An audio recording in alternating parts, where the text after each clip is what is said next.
Thanks to the FTC hearings that are going on right now, we get a lot of juicy details in regards to what Microsoft is doing. And we get a lot of details in regards to what Sony is doing. This is pretty incredible stuff that actually kind of came out. And it's not really much of a surprise to some people. I think to me, this bit of information was unknown. So when you see it, you see that everybody is kind of looking at things and going, hey, this is really interesting, and is this really a good thing for Microsoft? I look at it as a good thing, right? Microsoft is in this weird position, right, when it comes to them. So they can have exclusive game, or when they don't have exclusive games, everybody makes fun of them and hates it and yells at them. Oh, Microsoft, you don't have any games. Get some exclusives, right? This is exactly what happens. Then what happens is when they get games, people go, but you took games away from PlayStation. Like, they only want Microsoft to have games if it's done a certain way. Like, if they don't build it up themselves, then all of a sudden it can't be a real thing or it's not as good. Let's totally ignore the fact that Sony has bought studios and exclusives and done the exact same things. Maybe not on the level of buying an Activision, but simply because they can't. But I want to get into this. I'm sure that dozens of you are interested in hearing what I have to say. Maybe dozens on top of dozens. But let's go.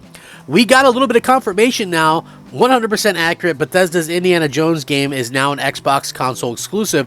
Confirmed. It was originally planned to be multi-plat. Publishing boss has actually revealed this in court. This is a nice little leak. I'm actually happy about this. And listen, a lot of people were going, hey, if Sony can get a Wolverine exclusive, or a Spider-Man exclusive, or a KOTOR remake exclusive, Microsoft needs to be out there getting deals, and they did just that. The exclusivity was confirmed by publishing boss Pete Hines, who was speaking in court during the opening day of Microsoft's legal battle with Federal Trade Commission, which is seeking to block the acquisition of Activision Blizzard. Hines was asked by FTC lawyers to confirm if, before Bethesda was acquired by Microsoft, Disney had signed an agreement with parent company ZeniMax to make an Indiana Jones game for multiple console, to which he replied yes. The publishing boss was then asked to confirm if, after Microsoft acquisition, Disney brought up the issue of which consoles the Indiana Jones game would actually be on, and he replied once again yes. He then confirmed that Bethesda had later amended the Disney agreement and that Indiana Jones will now be an Xbox console exclusive and a day one release on Xbox Game Pass. Of course, the game was announced back in January of 2021.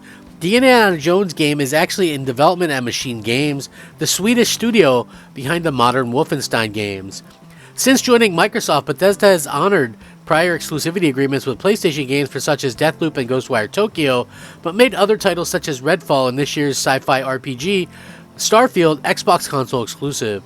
Pete Hines claimed in court on the other day when the publisher now made exclusivity decisions on a case-by-case basis, and that the titles it did decide to release only on Xbox benefited from streamlined development, partly due to it having to test fewer versions. He said, and I quote, "You go to fewer platforms, your development gets more streamlined. It just needs to run well as possible on Xbox, on PC, a narrow focus always helps. It's this same reasoning why Indiana Jones was repositioned as an Xbox exclusive," he said. The primary one, in my view, is what I said about reducing risk and trying to get a degree of certainty, which was described. He said that actually fewer platforms equals greater rounds of platforms that can be tested. It's going to take longer, it's going to cost more. It's just a far greater risk in my mind. If Starfield was not exclusive, would it come out this year? In my opinion, no. This game would not be coming out in 9 weeks if we were supporting an entirely different platform. So you're dealing with a licensor who's going to have a ton of feedback on what you're making. A lot of the time for your schedule, you're required to provide a release window. You immediately have to clock that's ticking and it's going off. We like the idea of bringing it to Game Pass and all the players we could reach there. He went on to claim that if Starfield were releasing on multiple consoles, it wouldn't be able to make its planned release date again, reiterating that they definitely wouldn't be getting it out in 9 weeks if they had to support an entirely different platform as well, which is, again, I think a smart move. So again, if you're hating on Xbox because they had no games, how can you hate on Xbox because now they have games? Yes, they don't have to do everything but that's the way that Sony does it, but do you think Sony always owned Insomniac or Sucker Punch or Naughty Dog? They didn't. Look into it. They didn't. They didn't own those companies all the time, right? So even some of the newer ones that they bought, they weren't companies that they own. Those companies could have been making, games that were multi-plat, games that were on Xbox as well. And now it's like people just want to forget that and just go, oh well, Microsoft is the real jerks here. They're the jerk store. Like, give me a break. And the media runs with this stuff. Like, sorry, I saw a GameSpot article, right? Sorry, Xbox, or sorry, PlayStation. You were going to get Starfield. Like, no crap, they were going to get Starfield. Sony tried to lock down exclusivity for the damn game before Microsoft bought them. Of course. They, you know what I mean? Like, people want to forget all this stuff. Oh, let's not forget that Square Enix said that Final Fantasy 16 could go to other platforms. But hey, who needs to talk about that, right? Because we've got Sony PlayStation fans not getting something that they want. Oh, Microsoft was forced to take a huge cut in the split percentage to keep Call of Duty on Xbox after Sony, thanks to Sony's deal, and aren't even allowed to advertise the damn game. But hey, let's sit there and feel bad for Sony, right? Like, give me a break. You know what? I don't feel bad for Sony. Sony's good either way. They lied to the FTC. They lied to regulators. They continually get away with this stuff. And to me, I just look at it and I go, this is really, really profound the way that they get away with this stuff. I can't believe that this is something that they obviously think that they can just do whatever the hell they want, and there's no recourse. They can say whatever they want. There's no recourse. It doesn't make any sense to me. I don't see why there is such a double standard in the media, why there's a double standard for gamers. But to be quite honest with you, and I'm quite sick of it.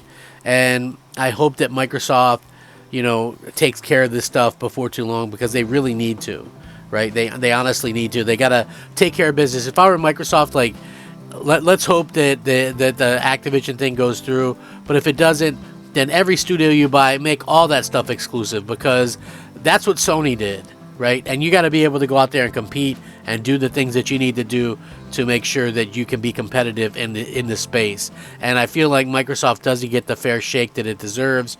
Obviously, they went out to make sure that Xbox has some exclusives. And you know what? I love the fact that they're talking like this. So, yeah, I think that this is great.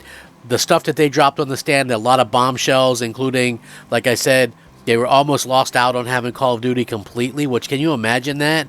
Losing out on Call of Duty, where Xbox would be. And the most idiotic thing that I noticed from the FTC, right, which was, I thought, hilarious, was the FTC says to people, could you imagine if Xbox had an exclusive Call of Duty skin or weapon exclusively and not on PlayStation? What would that be like?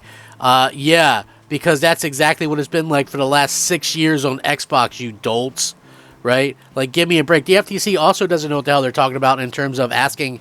They thought that you need a Windows license to stream games on your PC or whatever. Like, the utter ridiculousness of this stuff blows my mind. And I look at this and I go, Microsoft, they're so nice, right? They really are.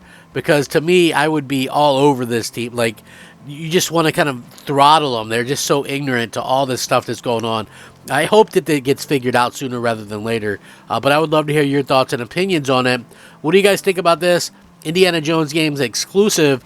This could be their Uncharted. This could be their Tomb Raider. This could be their big thing. I don't know. I'm very curious to see what it's about.